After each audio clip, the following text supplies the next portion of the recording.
Hello everyone, FPL Raptor here and welcome back to another video on my YouTube channel. In today's video, we're going to go through the 7-8 million pound midfielders and rank them, talk about their underlying data, and I'll give you my preference as to which are the best 8 million pound mids. And at the end, I'm going to show you a draft where you can actually get 5 of the 7 into a single team. If you're enjoying the content here on this channel, please do remember to like, comment, and subscribe. But without further ado, let's jump into today's video.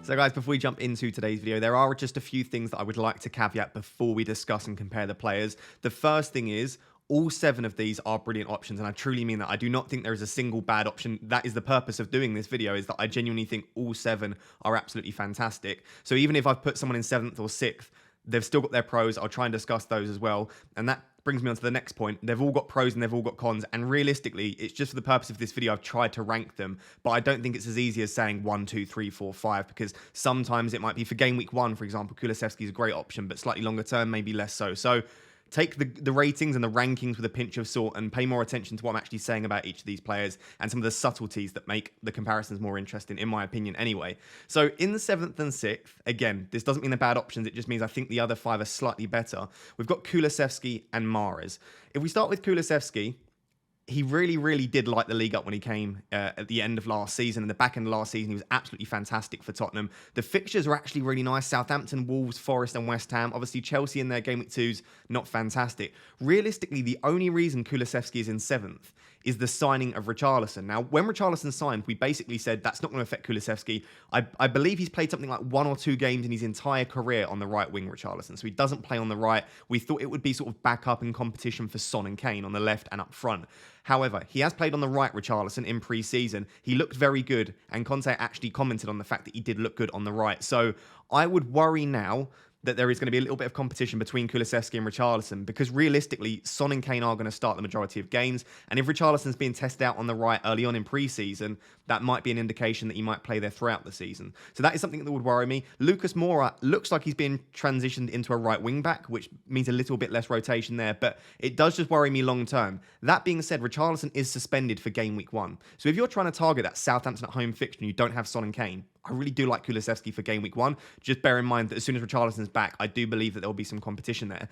But still, I guess you would expect Kulusevski to be first choice. So maybe I'm worrying over nothing. Let me know down below if you think Kulusevski is nailed on or if you're worried about that rotation there as well. But it could be a nice route into the Spurs attack if you can't afford Son and Kane because you've gone for Haaland and Salah and you don't want to go for 3 premiums. Mahrez is more of the same in that the reason I guess Kulusevski and Mahrez are both here is I think they're both slight rotation risks. Now, I understand that Mahrez's position is on the right wing, and City have just sold Jesus and Sterling, who are the 2 players that outside of Mahrez would occupy the right wing. So realistically, you would think that as a result, Mahrez is likely to play more minutes this season, and I don't necessarily disagree with that. He's been there at pre-season. He's looking fairly fit. My worry is that last season, he only started, as you can see, 42% of games. So Mahrez doesn't tend to start a lot, or at least last season, he wasn't in the favoured starting 11. He tended to play midweek Champions League.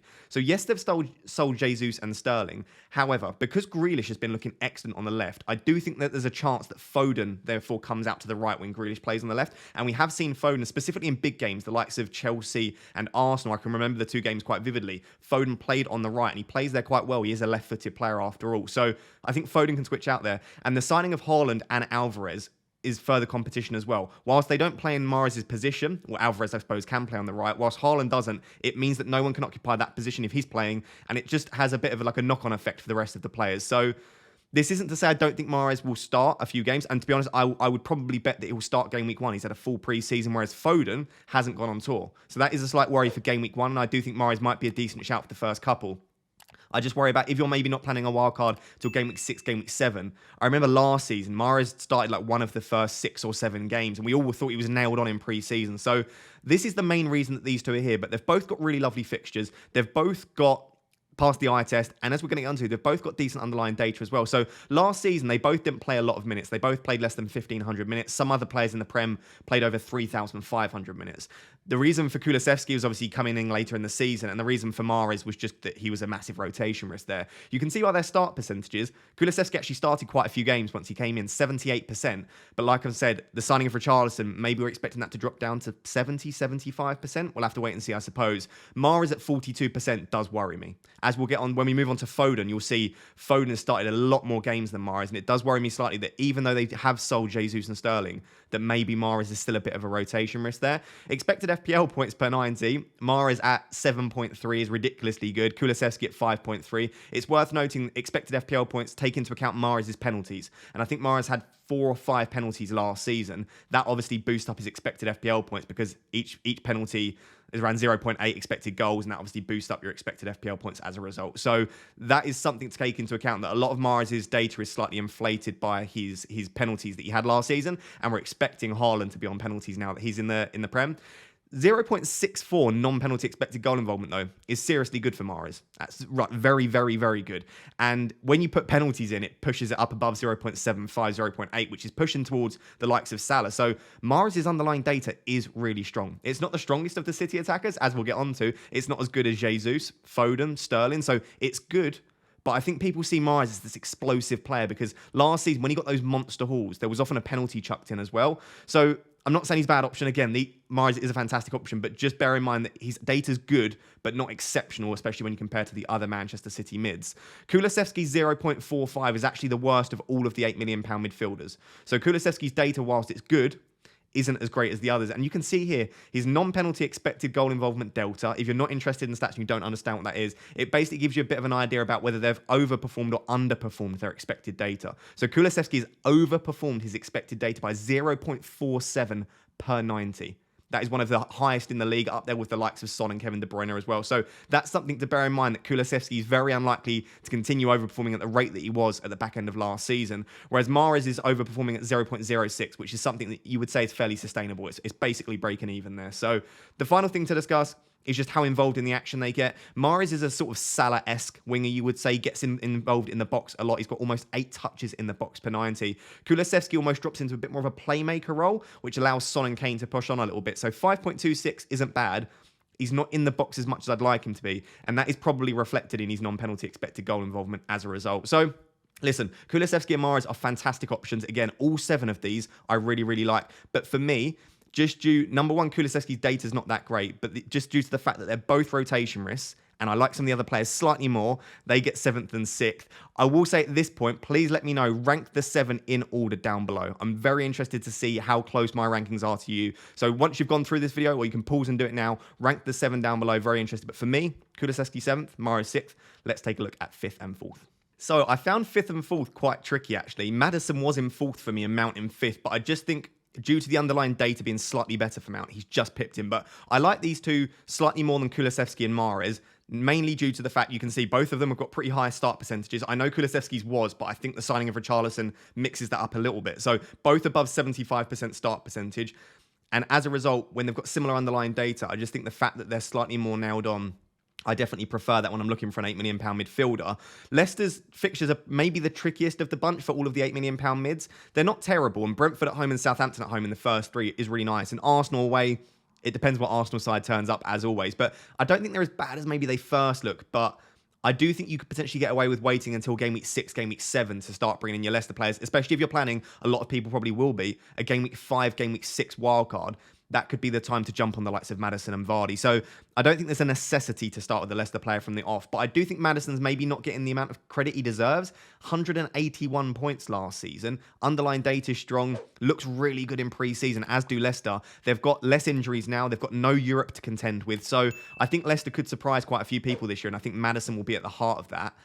Mason Mount, fixtures-wise, very, very nice fixtures. Everton, Leeds and Southampton, as you can see by the green colour, and they're the 3 really nice ones. But even Tottenham at home and Leicester at home, the fact that they're both at home, I don't mind it. That being said, Chelsea have really been struggling in pre-season. They don't look great. Thomas Tuchel looks a little bit out of sorts. A few complaints, isn't happy with the way Chelsea are playing. I think that's majoritarily in defence, but they're not clicking in attack either. He did make a comment about it not being their strongest team when they lost 4-0 to Arsenal. The attack looked fairly strong. At the back, they're definitely lacking. They're trying to sign further centre-backs. Koulibaly did look good for what it's worth. But I just think that Chelsea are close to full strength when you look at their team, and the performances that they're putting in does worry me slightly. So maybe Mason Mount in the next week or so, or maybe transition to 5th or 6th if we don't see an upturn in form in pre-season from Chelsea. But Chelsea are a fantastic team. Thomas Tuchel's an excellent manager, so I do expect him to start getting a tune out of Chelsea sooner rather than later. Both of these, due to the fact that they started quite a few games and due to the fact that they didn't pick up that many injuries last season, you can see they both played almost 2,500 minutes, which is much more what you'd want, a consistent player that's playing enough minutes there. Expected FPL points, very similar between the two. 5.34 for Maddison, 5.55 for Mount. Again, anything above 5, I'd say I'm fairly happy with at that £8 million price bracket, so I think that's very nice there. Like I said, non-penalty expected goal involvement, Mount is slightly higher at 0.56, Maddison at 0.47. A lot of Maddison's is made up through expected assists, as is pretty similar with Mount. So both of these are more creative players, whereas Kulusevski and Mahrez in particular, more of a goal threat. So I don't necessarily mind that, but you do want your players to be scoring rather than assisting if you can, because they get more points and they get more bonus points for that as well. Non-penalty expected goal involvement, they both outperformed their expected goal involvement last season. Positive 0.27 for Maddison, which again is very, very high per 90. That means every 4 games, if he's playing 90 minutes, he'll outperform his expected goal involvement by 1. And then Mason Mount is 0.119. So basically every 5 games, Mason Mount will outperform his expected goal involvement by 1. So again, maybe not sustainable because this is expected goal involvement. It takes into account creativity and goal threat. So maybe not the best statistic to use here, but it gives you a bit of an idea that we might expect a slight downturn in attacking output unless they can sustain this over the season once again. And then the big one for me that makes me maybe just about put Mason Mount in 4th and Maddison in 5th. Realistically, expected data is probably the one to look at, but I do like looking at this. Touches in the box. Maddison's not getting into the box a massive amount, and that doesn't necessarily matter when he's on all corners, as you can see by the touch map, and he's brilliant from outside the box, and he's so creative as well. But I'd want my £8 million mid to maybe be getting involved in the action a little bit more. 2.81 touches in the box per 90s, not particularly high. That being said, when Vardy came back, Maddison was getting into the box a lot more to support Vardy, and I just think they have quite a good understanding there. So maybe now that Vardy's fit, if Vardy can remain fit at the start of the season, that might make Maddison a slightly better option there. And then Mason Mount's at 5.52. Much more what you'd expect. Again, we'll have to see how the introduction of Sterling, etc., does change the Chelsea attack. I'd be fairly comfortable that Mount's going to continue to start most of the games and it will continue to be involved in the action. So both excellent options, slightly better than Kulusevski and Mahrez for me.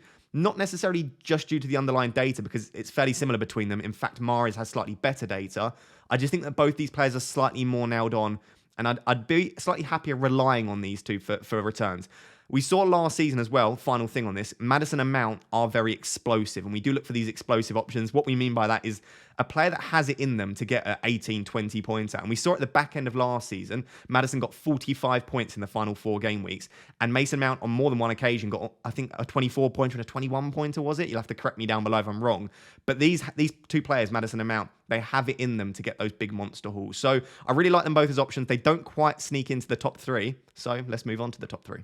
So we move on to 3rd and 2nd place, and we do have Saka and Foden. Let's discuss why. So Saka, fixtures absolutely fantastic for Arsenal. They do come sort of top 4 on all of the fixture tickets for both defensive and attacking fixtures as well. I would say with Arsenal, and a lot of people have spoken about this with Gabriel Jesus, I think you could probably get away with, if you don't want to go with an Arsenal player from the off, maybe skipping them for game week 1 and game week 2. Crystal Palace, it says it's a green fixture. It's not a green fixture at all. Palace were in the top 5 for defensive numbers last season for expected data. They were 8th for attacking as well. So by all respects, their expected data would suggest that they are a European side last season. Now, I'm not necessarily pushing that far, but they are a top half of the table team. And I think Vieira will kick on this year. So I don't think that's an easy game away from home at Selhurst Park. Then Leicester at home. Again, I'm saying that I think Leicester will improve this season. I've just spoken about Maddison. I don't necessarily think those are 2 great fixtures. But after that, from game week 3 onwards, I do think you probably want at least one Arsenal attacker. And Saka might just be good to start the season with as a result. Moving on, you've got Bournemouth and Fulham in 3 and 4. Villa in 5. The Arsenal fixtures do continue for quite a while to be decent. And again, if you're planning on wildcarding around game week 6, game week 7, I think starting with an Arsenal attacker probably makes sense. And if you don't want to go with Jesus or as a double up, Saka could be a really nice option there. You can see 16.7% owned. He's the 2nd most owned £8 million mid after number 1 on this list. Foden, still not above 10%. I thought he might be. But I guess the big issue with Foden, and I know I'll get a lot of comments about this down below, and I'm happy to discuss it. He's not gone on tour with Manchester City. It looks like it's something to do with these vaccinations and COVID status, etc. I don't think that's been 100% confirmed, but he's not gone on tour with them. It's going to all come down to the Community Shield. What Pep did say recently about, he was talking about how Haaland will need a few weeks to get up and running. He will need a few weeks to get fully fit. He made a comment in comparing Haaland to Foden, and he said something like Foden only needs like one training session and then he can play 180 minutes. That made me feel a lot better about putting Foden second in this video.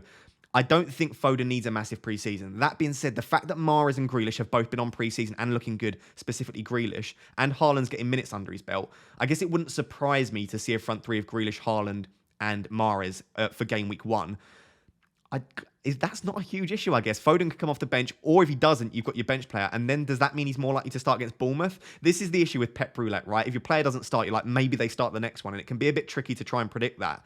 I'm not as worried about Foden as some other people. And I'll be honest, at the moment, if I do go for a second £8 million mid in most of my teams, it's normally Foden is the second £8 million mid. So I do like him. Fixtures are great. Getting Bournemouth and Forest at home in those opening 5 is fantastic. And listen, City are basically fixture-proof anyway with how good their attack has been.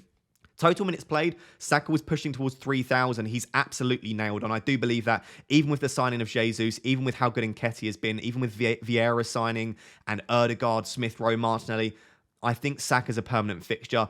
Listen, he could miss maybe 1 in every 6 or 7 games. But again, if you're wildcard in game week 6, game week 7, I'd almost definitely predict he's going to start all but 1. But most likely he'll start all of those games. So I really like Saka for that reason. I think he's arguably the most nailed on alongside Maddison on this list. So if you're looking for a nailed on £8 million mid, probably Maddison. Outside of Maddison, I think Saka's basically nailed on 95% start percentage last season. Foden, and this is why Foden's in second and Mahrez is in 6th. Foden had a 75% start percentage last season. And like we said, they've sold Jesus and Sterling. Grealish being in form, Grealish looking fantastic on the left, does change that up slightly because at large points last season, Grealish was either injured or just didn't look like he'd quite caught up with what Pep wanted from him tactically and also just with respect to his work rate. But he looks a lot better in pre-season. So maybe that's a slight worry. And of course, a lot of Foden's starts, or a fair percentage of them, came through the centre of the pitch. He played in that false 9 role. With Haaland signing, if we're assuming that Haaland's going to play almost every game, that takes one position out of that front 3. So I do appreciate that it could definitely dip below 75% this season. I just think Foden continues to improve. He's got another year of experience under his belt. Pep clearly loves Foden. He could even drop into midfield, which I don't think is a huge issue. We've seen with Gundogan, Bernardo Silva and De Bruyne, they can still get attacking returns from midfield. So I guess it might be more of a wait and see, but if you're feeling quite brave, I do genuinely believe that over the first 6 or 7 weeks, I do believe that Foden will play more minutes than Mahrez. We'll come back to this. Maybe I'm completely wrong. It's just my personal opinion on that. Expected FPL points per 90, both above 5. Like I said, I think that's a good sort of yardstick for what you'd expect from these sort of players at £8 million. Saka at 5.17 and Foden at 5.78. And you can see Foden does have the best non-penalty expected goal involvement on the list thus far, ever so slightly higher than Mahrez there. And what I would say about Foden, and this is something which I don't discuss enough when I'm presenting per 90 statistics, Foden's more likely to stay on the pitch for 90 minutes. Mahrez often gets an early 60, 70-minute sub. Foden's more likely to stay on for 90. So even if the numbers are quite close, if a player plays 90 minutes, for example, say Foden comes off on 60 and Saka plays 90, their per 90 statistics all of a sudden, it makes Saka a slightly more appealing option. It maybe makes Foden less so. So that is something to take into account. Non-penalty expected goal involvement, they both underperformed slightly their expected goal involvement, but very, very minimal. And then touches in the box. You can see Foden at 5.99, fairly decent, nowhere near as many as Mahrez, and then Saka at 6.68. So they're both getting involved in the action, playing on opposite sides. But like I said, I do expect Foden to play over on the right a little bit more this season.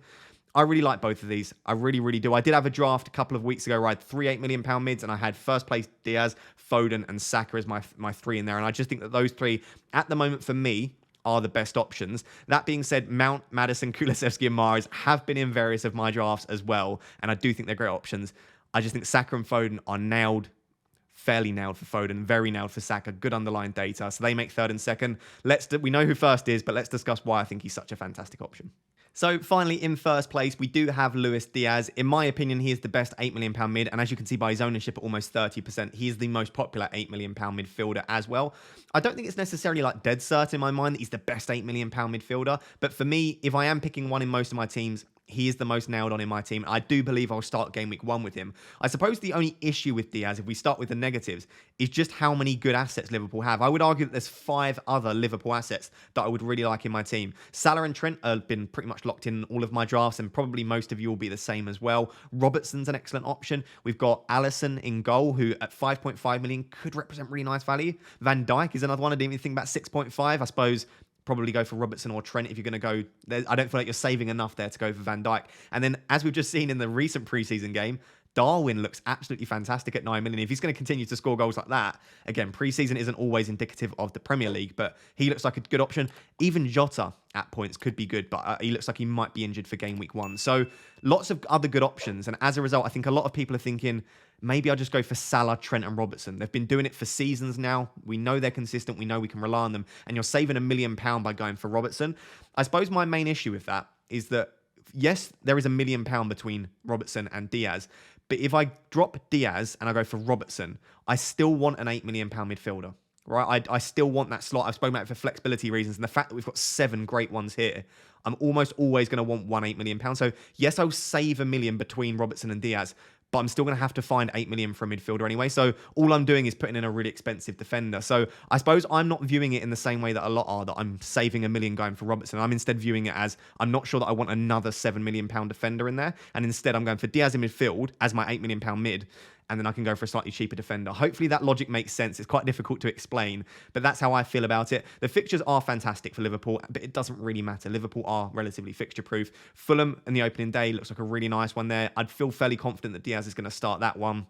And then even after that, Palace, we said our Palace are a very, very good defence, but at home, I wouldn't expect too much there. I think they'll probably breeze past them. Let's not discuss Manchester United because we know last season they absolutely demolished us twice. Bournemouth at home, Newcastle at home, Everton away. They're very, very nice fixtures there. And I think as a result, I would be surprised if most of you don't have triple Liverpool as a result.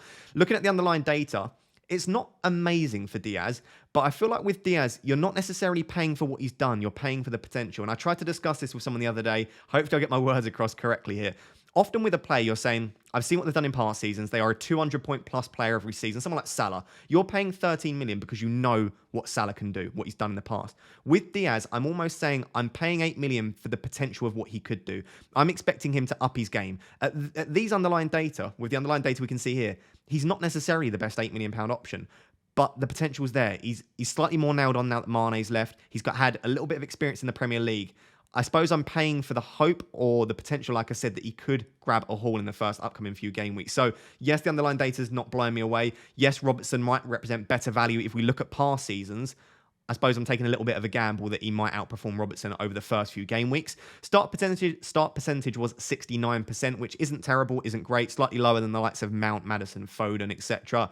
But again, that was because Mane was there, and Mane was absolutely terrific in the back end of the season. So I'd expect that to jump up maybe just above 80% this season, especially while Jota's not available. I don't think there's that much of a rotation risk with Diaz on the left.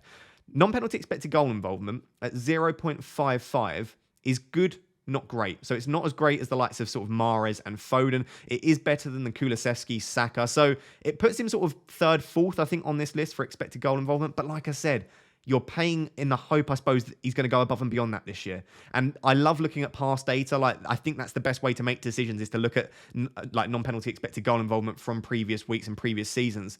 But it is a fresh season. It's a completely different sort of dynamic in that front three. They've just signed Darwin.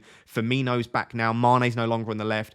I suppose, like I said, I don't want to keep going on about it, but I'm paying for the potential as opposed to looking at these underlying data, because when I look at this, it's difficult to justify going for him over the likes of a Foden, Mahrez, etc.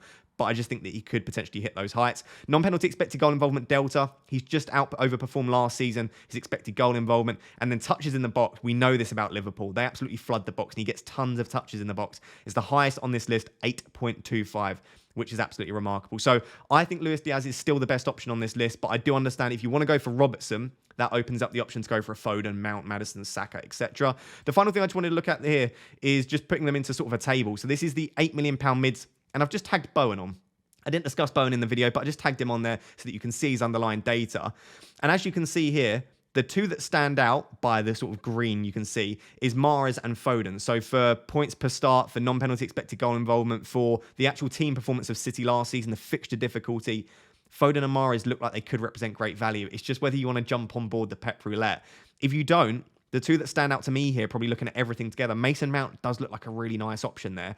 And Luis Diaz, projected points over at FPL review at 24.5. Decent non-penalty expected goal involvement, playing in probably the second best attack with the second best fixtures. And Mason Mount performing very, very well there as too. So I just thought I'd present this table to you if you wanted to see sort of all of them together. Bowen sort of fits in the middle of the pack, slightly lower data than Diaz, slightly higher than the likes of Saka. So if you want to pay that extra 0.5 for Bowen, by all means, it's just game week 1 puts me off slightly. But after that, West Ham's fixtures aren't terrible over the first 6. Final thing I wanted to show you is I'm going to build a draft now for you, which has 5 £8 million midfielders, and I actually quite like it.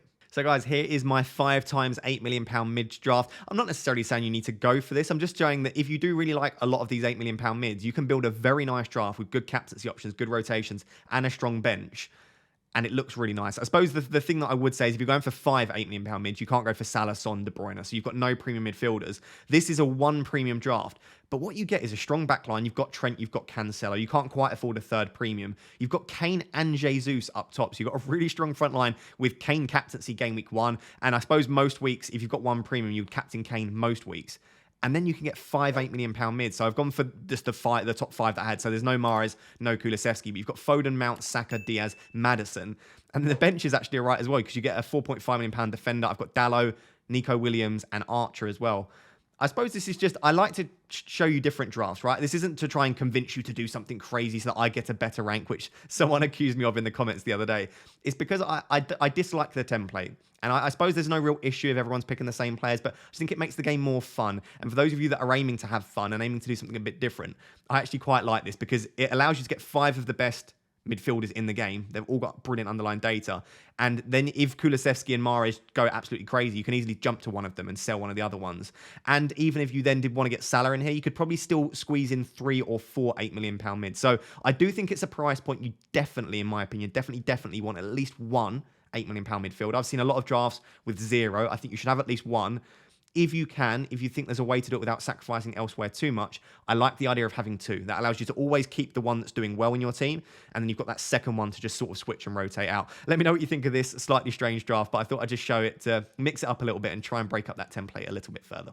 So guys, there you have it. That is my sort of very in-depth discussion about only 7 players there, the £8 million midfielders. But I think it's such a key talking point, and I do love sort of jumping into the underlying data. And I've had a really good in-depth discussion about some of these players. If you do enjoy these sort of detailed videos, let me know down below. Make sure to like, comment, and subscribe as well. We are approaching 20,000 subscribers. We're trying to hit 20,000 before game week 1. If you're one of the sort of like 60% of people that watch my videos that don't subscribe, and yes, the number is that high, if you're watching this and you've not yet subscribed, please do consider doing so. It's completely free for you to do, but it does really, really support the content creators that you enjoy watching as well. Until next time, guys, thank you very much for watching. Cheers. Bye-bye.